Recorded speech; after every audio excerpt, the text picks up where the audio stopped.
tools of the trade are obviously, for most musicians, and in fact probably every musician, are very important. In terms of what you use, you have to be comfortable with it, feel that it allows you to express yourself in a way that not a hindrance to what you're doing in terms of playing.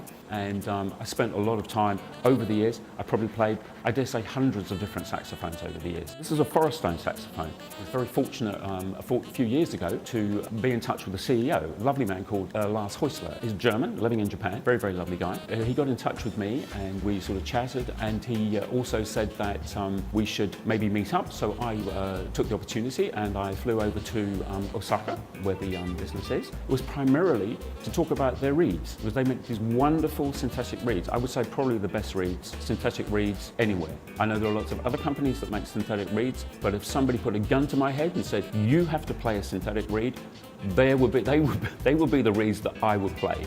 Although, having played cane reeds for 40 years, it's very difficult for me to transition from one to the other. So I still prefer to play cane reeds, but if I had to play synthetic reeds, I would certainly play the Forestone reeds. After having played their saxophone for maybe half an hour, I was very, very much taken with it. It was really excellent.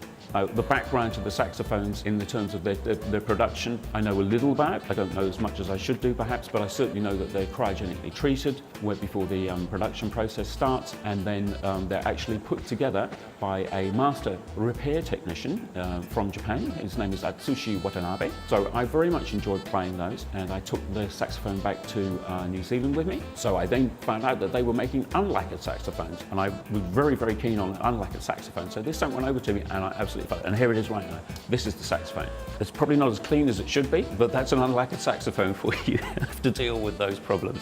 It's not really a problem.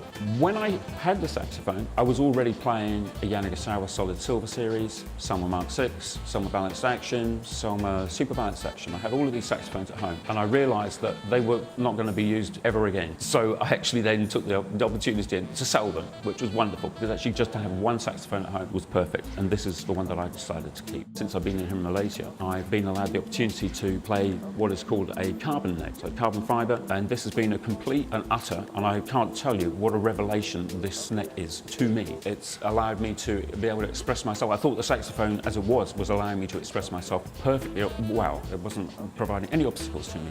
My particular, the way that I like to play, I love vocals. I love the voice, I love the human voice. Getting part of this sort of vocal quality into my sound is very important for me. This has just opened up a whole new vista of sound and feelings. You know, it allows, it's almost like, you know, it's sort of like attached to your heart. Express yourself in a way, it allows me to express myself in a way that I wasn't able to do so before.